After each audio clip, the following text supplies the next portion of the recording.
Na primeira metade deste século, as pessoas entravam em pânico quando as crianças ficavam com febre e dor nos músculos. Isso podia não levar a nada, ou podia fazer com que a criança passasse o resto de seus dias em um cilindro pressurizado que todos chamavam de pulmão de ferro.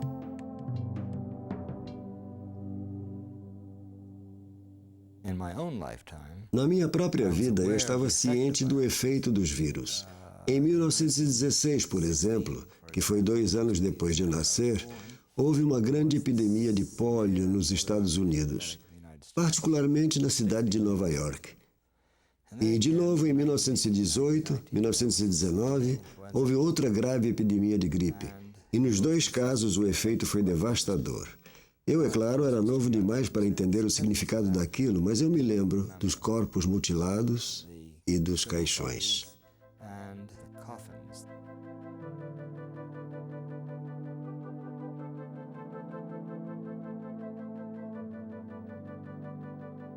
Ninguém sabia por que a pólio causava paralisia ou morte, muito menos que ela podia ser transmitida através de comida, água ou saliva contaminadas. Remédios caseiros e preventivos nasceram do desespero. Quando a pólio atingiu Franklin Roosevelt, depois que ele foi nadar no Lago Frio, as pessoas especularam que a água fria devia ter sido a causa. No fim dos anos 40, um jovem, Jonas Salk, estava a caminho de se tornar um herói para os pais do mundo inteiro.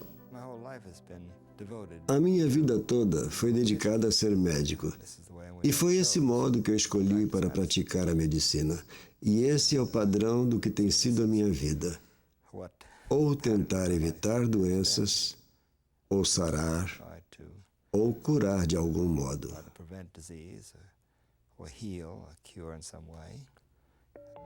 A oportunidade dele chegou quando os cientistas de Harvard descobriram como desenvolver o vírus da pólio em quantidade. Agora, Salk tinha a matéria-prima para desenvolver uma vacina. A minha abordagem era de que uma pessoa podia ser imunizada contra uma doença virótica sem experimentar a infecção. Até aí acreditava-se que você tinha que experimentar a infecção como contra a varíola, a raiva e uma forma itinerante do vírus. Neste laboratório da Universidade de Pittsburgh, Salk matou o vírus da pólio com formaldeído para evitar que ele causasse doença.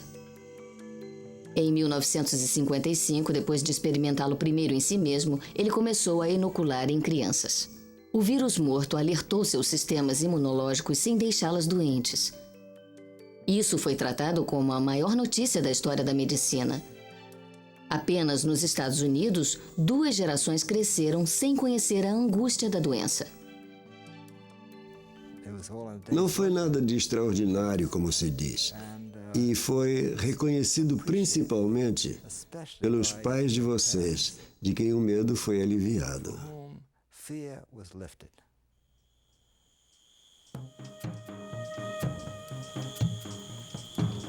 Em 1935, um bacteriologista chamou a batalha contra a doença de uma das mais genuínas aventuras do mundo. Os dragões estão todos mortos e a lança está enferrujando no canto da chaminé. E a única proposta divertida que resta é a guerra contra essas criaturinhas ferozes que espreitam nos cantos escuros dos corpos dos ratos, que voam e rastejam com os insetos e emboscam nossas comida e bebida e até o nosso amor.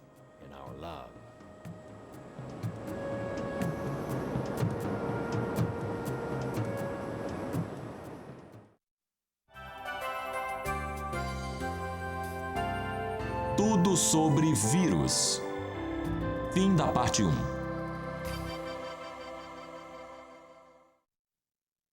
A seguir, as respostas às perguntas de Tudo sobre vírus, parte 1. Os vírus são incapazes de se reproduzir sozinhos, então inserem sua informação genética em outras células que podem reproduzir para eles. Durante a Primeira Guerra Mundial, pessoas de vários países tiveram contato corpo a corpo.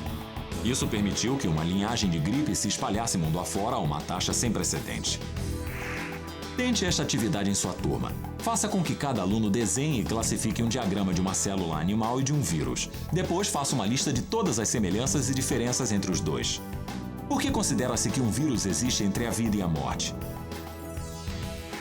Para aprender mais, o Tarefa Discovery sugere eclosão neste endereço da internet. Peça à sua bibliotecária para ajudar você a explorar os muitos recursos que a sua biblioteca tem a oferecer.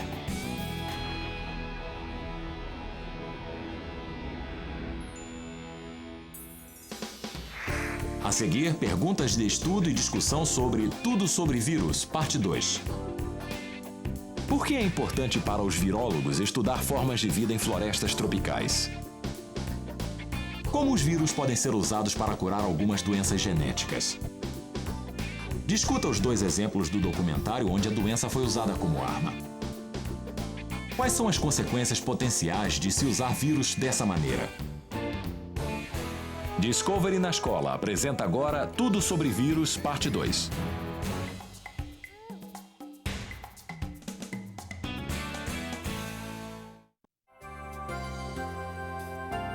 Tudo sobre Vírus, parte 2.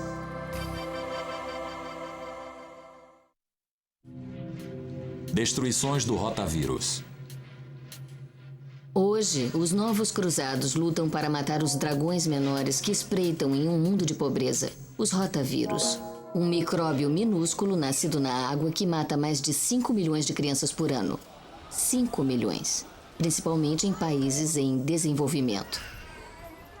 Na guerra contra o rotavírus, este é o campo de batalha, uma cidadezinha no Brasil Central. A cidade se chama Terra Firme, mas foi precariamente construída sobre o rio Guânia. O rio Guânia é a única água corrente aqui, é o sistema de esgoto local. Infelizmente, também é o suprimento de água. Em colaboração com a Organização Mundial de Saúde, o Dr. Alexandre Linhares e sua equipe do Instituto Evandro Chagas, no Brasil, seguem o rotavírus e tentam ajudar as jovens mães a enfrentar a doença. Mas combustível para ferver a água é difícil de chegar aqui. Os cuidados sanitários são difíceis em uma palafita dos trópicos. O vírus é tão estável que a transmissão do homem para o homem perpetua isso na comunidade. Nós sabemos que a melhoria das condições sanitárias, a melhoria da higiene é muito importante. Mas não é suficiente para controlar a diarreia por rotavírus. É preciso ter uma vacina eficiente.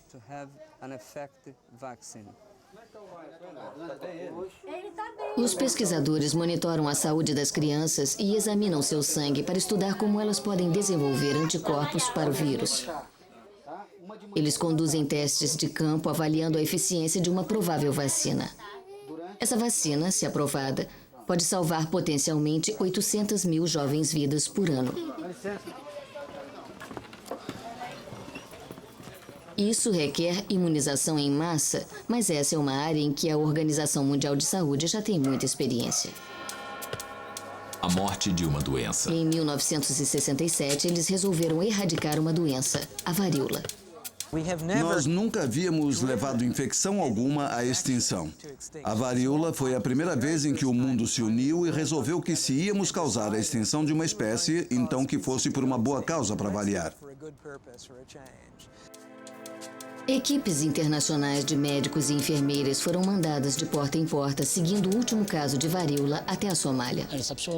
E é absolutamente incrível ver o que eles fizeram. Eles tinham grupos, equipes de médicos e enfermeiras que rodavam o mundo, nos desertos, nas serras, e em todos os países do mundo eles vacinaram todas as pessoas.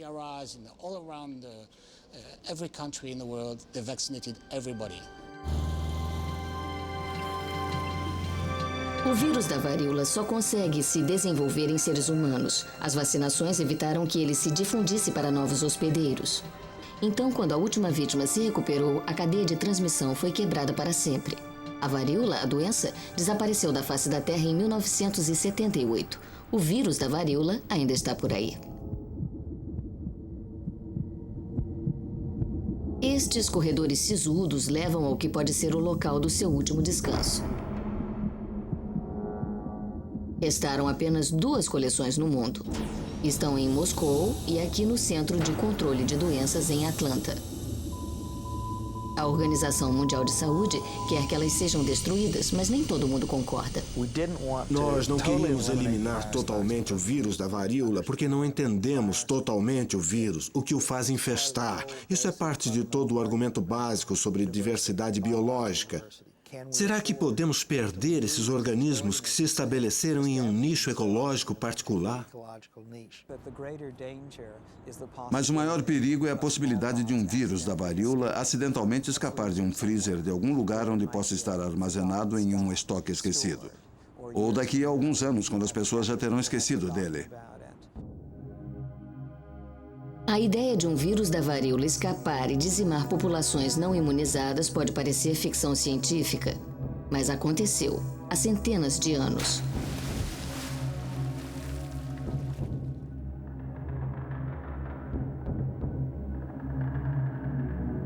Em 1519, Hernando Cortés invadiu o México e conquistou milhões de astecas. Ele fez isso com menos de 600 homens, poucos cavalos, alguns revólveres primitivos e com uma arma que ele não sabia que tinha, um vírus desconhecido no Novo Mundo. Os astecas e seus sistemas imunológicos estavam indefesos. Governador John Winthrop, Baía de Massachusetts, 1634. Os nativos morreram quase todos de varíola, como se o Senhor tivesse nos dado o título daquilo que possuímos. O que era frequentemente atribuído à vontade de Deus, na verdade, era trabalho do homem. Desta vez, a transmissão do vírus pode não ter sido tão inocente. De acordo com alguns especialistas, Lord Jeffrey M. Hearst, da colônia da Baía de Massachusetts, ordenou a distribuição de cobertores infectados com o vírus da varíola entre as tribos indígenas locais. A era da exploração se tornou um veículo perfeito para os vírus. Hoje não é diferente, apenas mais eficiente. Vírus surgindo.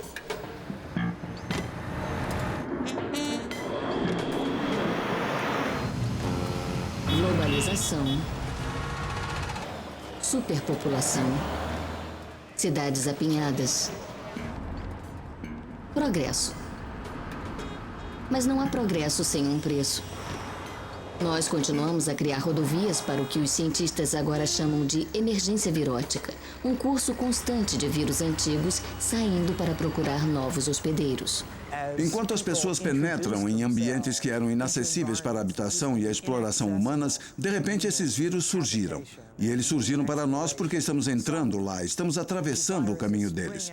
E então, em muitos casos, esses vírus que parecem surgir do nada, na verdade vêm de algum lugar. Eles vêm da natureza. São como todas as outras formas de vida. Sempre estiveram por aí. O que é novo são as oportunidades que demos a eles sem perceber para que eles encontrassem pessoas novas.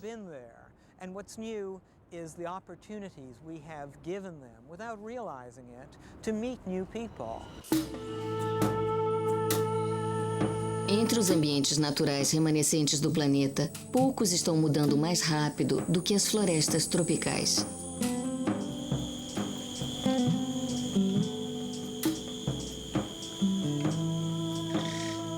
Os especialistas estimam que 90% dos 14 milhões de espécies da Terra são desconhecidos para nós. E todas essas plantas e animais desconhecidos podem abrigar vírus desconhecidos. É o que enfrentamos quando destruímos a floresta tropical. Eu acho que nós vamos ver o surgimento de mais doenças e acho que todos concordamos que precisamos de pessoas lá que estejam familiarizadas com as doenças nas áreas locais, que podem descrever as tendências das doenças e que percebam uma nova doença quando ela vier.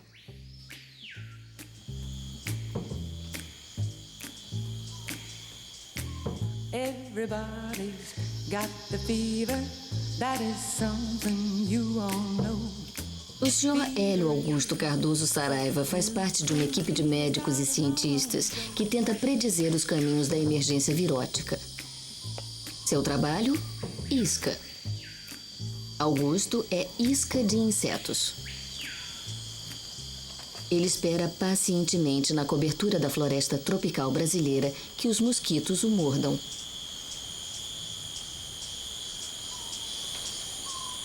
Augusto e seus colegas fazem parte de um sistema de antecipação de aviso de vírus arbóreos. Os vírus arbóreos são levados por insetos que vivem nas copas das árvores e no solo da floresta.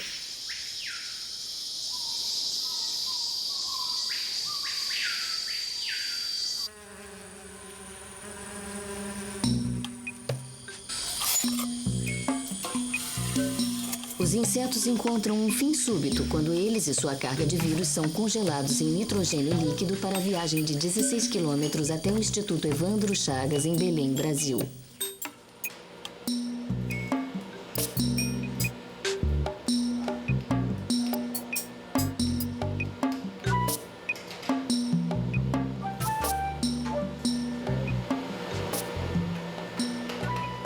No laboratório, os pesquisadores descongelam os insetos e os classificam sob um microscópio.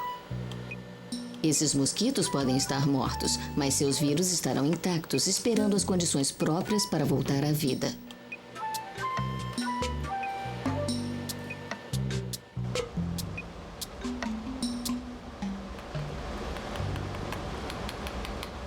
Em uma fase do projeto que dá um novo significado ao termo trituração, os insetos são amassados até virarem um líquido.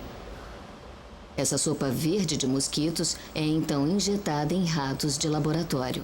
Alguns deles irão desenvolver problemas com a locomoção, outros morrerão em algumas horas e outros irão desenvolver infecção por causa dos vírus conhecidos mais assustadores. Doenças como a febre amarela. O Instituto isolou 30 linhagens de vírus que causam doenças em seres humanos.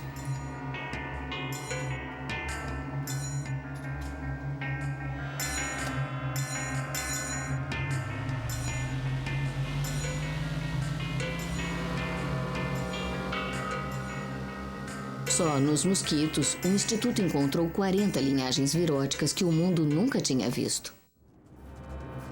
Os insetos não são o único meio de locomoção dos vírus. Durante a Guerra da Coreia, milhares de soldados foram derrubados por uma febre estranha. Mais tarde, batizada com o nome do rio Hantan, da Coreia, o hantavírus causava hemorragia e problemas nos rins até a morte. Ele foi finalmente seguido até a urina do rato do campo que vivia nos campos de arroz. Uma enfermidade similar apareceu de repente no sudoeste dos Estados Unidos em 1993. Os investigadores de doenças do Centro de Controle de Doenças rapidamente localizaram o grupo hantavírus. Eles também o seguiram até os ratos. Já que tínhamos o local dos ratos, planificamos uma estratégia específica para que as pessoas evitassem aqueles roedores em particular. Evitar os roedores é só o que podemos fazer. Neste momento, ainda somos vulneráveis ao hantavírus. Não há um tratamento efetivo e as eclosões são virtualmente impossíveis de predizer.